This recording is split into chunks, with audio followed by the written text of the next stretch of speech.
morning guys, ngayong araw, Ados. Pasok ko lang rin naman sa akin na NMAX version 2. Uy! Uy! Gasha!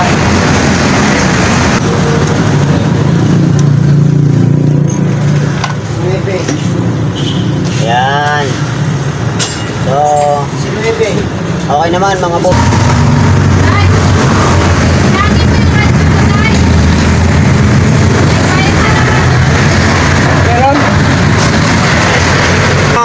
Natapos na yung NMAX ni Bossing. Eto na, okay na, umaandar na. Kaya lang, pagka sinusi mo, may check engine pa rin. Payo ko sa kanya, pa-reset niya na lang. Okay na, wala naman siyang usok.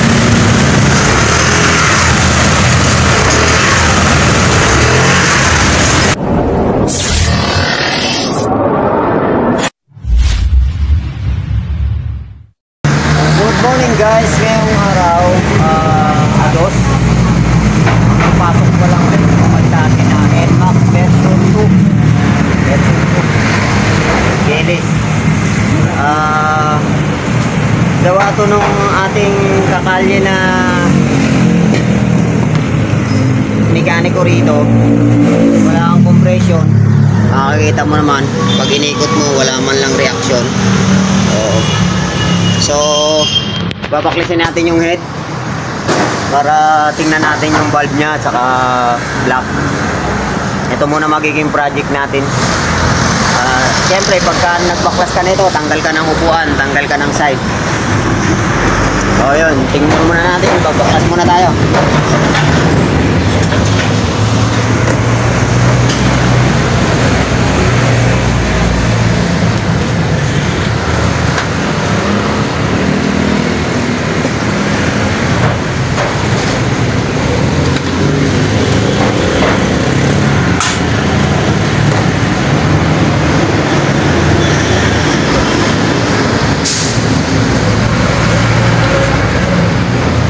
Ang history pala na ito ni Bossing, nananak ko siya, bigla raw siyang hininto. Baka tingin ko, nawala sa timing, tumukod yung valve.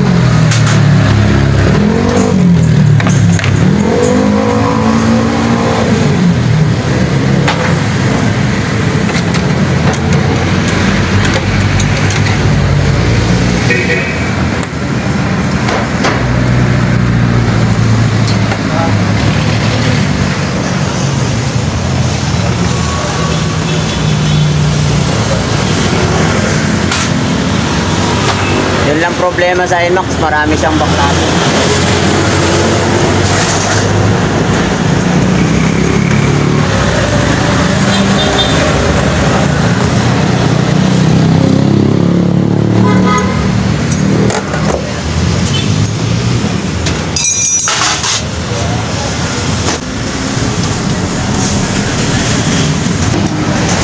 So yung mga kakali, nakita na natin yung problema ng NMAX ni Bossing.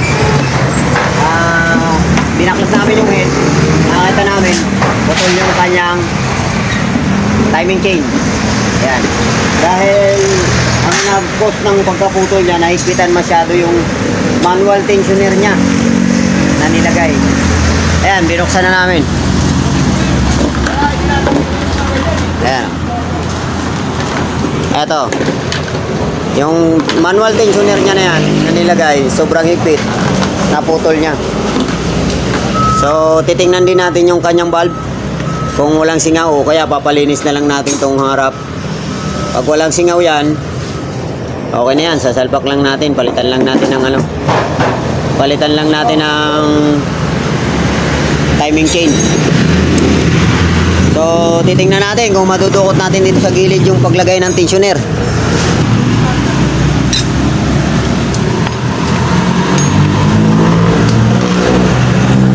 Tuloy langis. Huwag kang lagayan ng langis. Huwag kang lagayan ng langis. Huwag yan. Parang nakakagalaw yung kamay mo.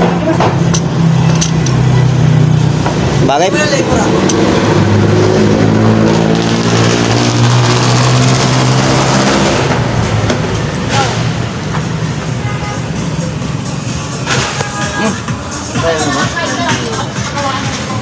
lang yun.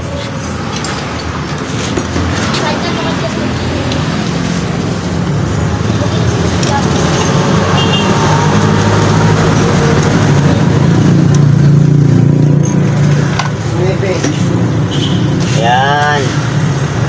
So, okay naman mga bossing. Makakaduko tayo rin. Pero siguro babalitan na rin natin to sa kanya mga ano na, matigas na. Pati itong oil cell sa gitna. Babalik mo. Mga anluwag na eh. May 19 dyan na L na 19. L, meron yan. L na 19. Andyan na sa kamay mo, tutukain ka na. Ayan. Talaga, oh.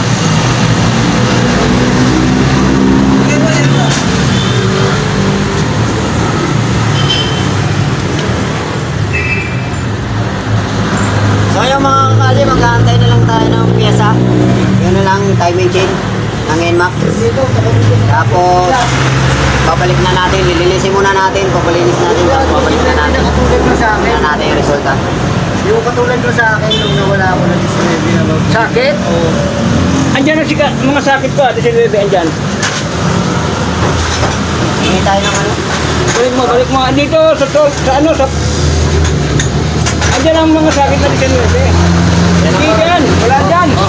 Maliliit yan eh. Ayun ang 19, oh. Yung mga sakit. Oh, nawala na. Lilinisin lang. Nasa iyo, nakita ko.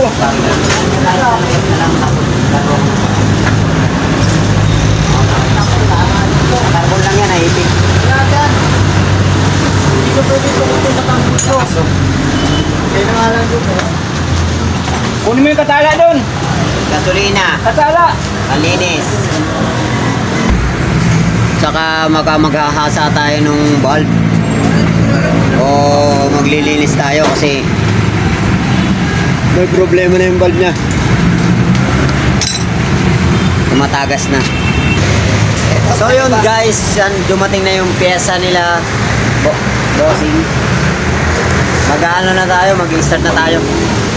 Bubuhin na natin. Antay ko lang abot yung pyesa. Ay.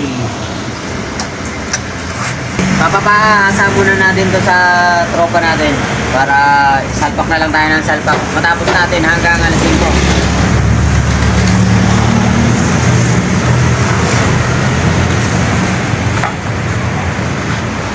Tanggalin natin itong tensioner.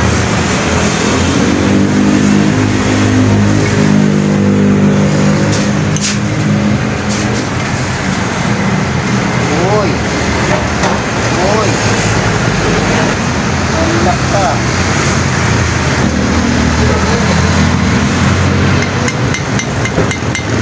Boss. Tatanggalin na natin tong kanyang manual na tensioner. Papalitan natin ng stock para stock na siya lahat.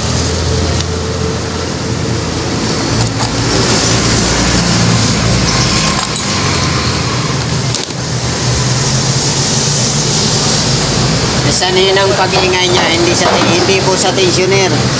Doon sa tune-up, masyado nang mataas yung clearance. Right.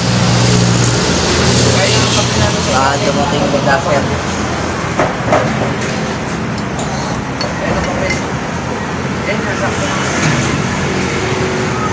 Dati, mas maganda yung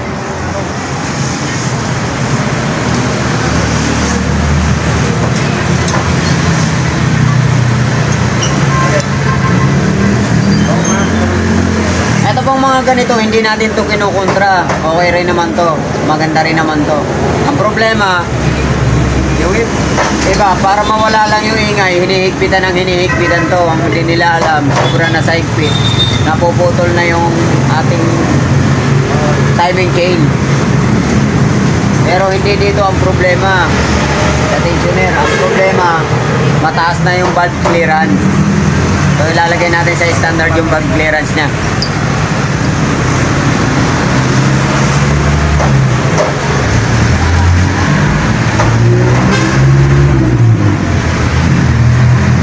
Yung mga kakali, nasalpak na natin yung makina, magtitisting na lang tayo. Pero ito, Aayusin muna natin kasi dati nang may problema. Kaya ayos lang natin yung ano nung wiring. Dahil pagkawas na meron dyan ng loss connect, magkakaroon niya ng ano, puro dead. Magkakaroon niya ng check engine.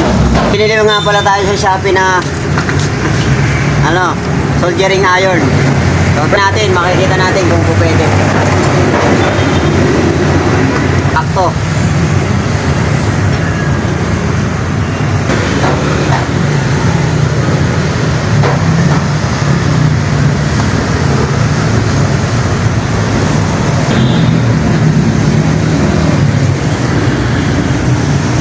Uy, may dugtong na rin sa loob. Meron na rin sa loob. Delikado.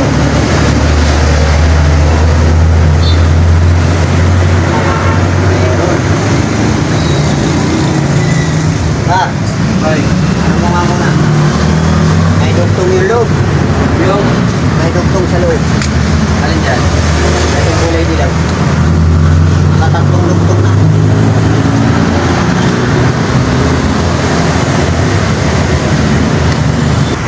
Yan lang nakita natin.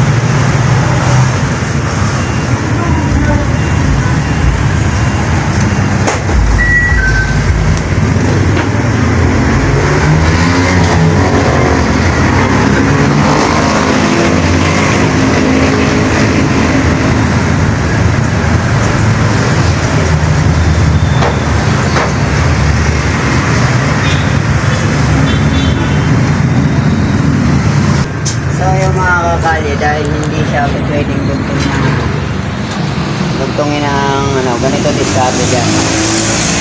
Kakapal yung banso.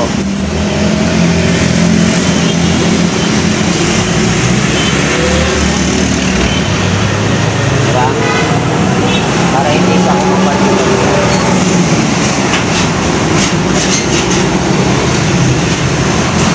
tapos isasalubong natin to. Kasi nakalagay electrical tape. Pero bago natin lagyan ng electrical tape, lagyan natin ng drinkable tube. Drinkable tube. Sa isang side lang pupunta lahat. Check na lang. Hindi kakapasok. Saktuhan lang pala yan.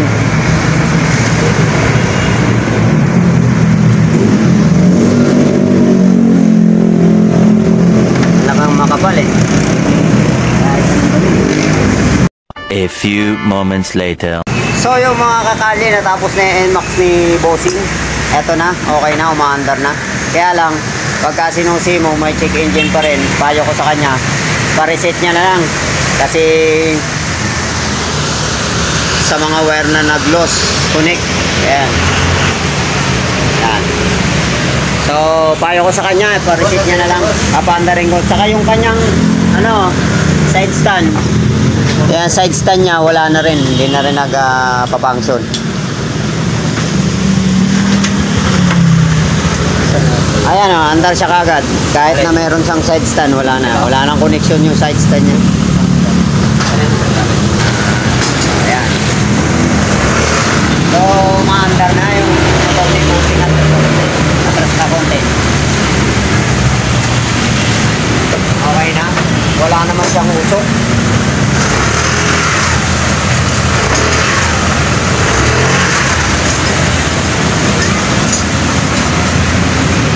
Ayun mga kalye, dito na nagtatapos ang ating vlog. Maraming salamat at hindi ko na napaliwanag sa inyo kung paano ginawa namin at kung mga anong ginawa namin. Bye bye.